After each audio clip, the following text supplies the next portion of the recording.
Yes, malapit na 2025. Welcome 2025. Ayan ang mga blessing natin sa 2024.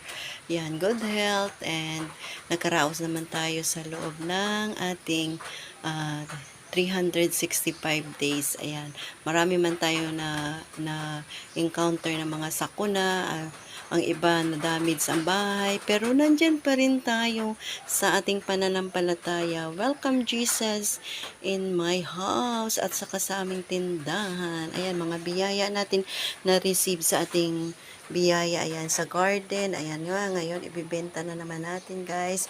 At ang mga biyaya natin na hindi natin na mga nakikita sa ating mga mata. Ayan, appreciated natin lahat yan.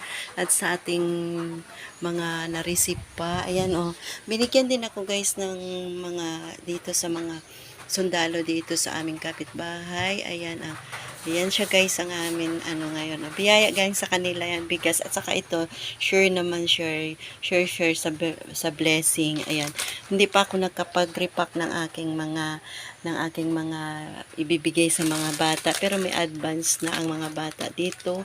Ayan, pa ko, bibili pa ako ng kasi pamahiin ko para sa mga bata ang Pasko. Kaya yon ay talaga mababahagi tayo ng ating mga blessings sa year 2024. Ayan guys, ang akin na-receive na mga biyaya ngayon, Pasko.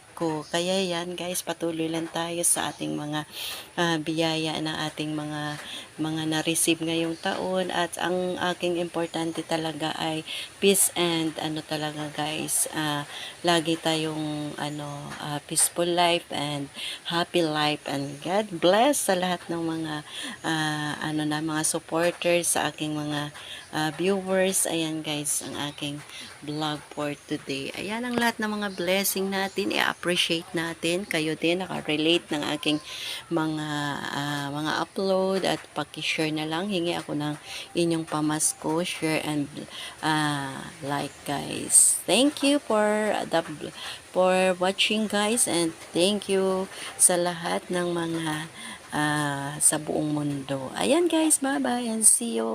Bye bye.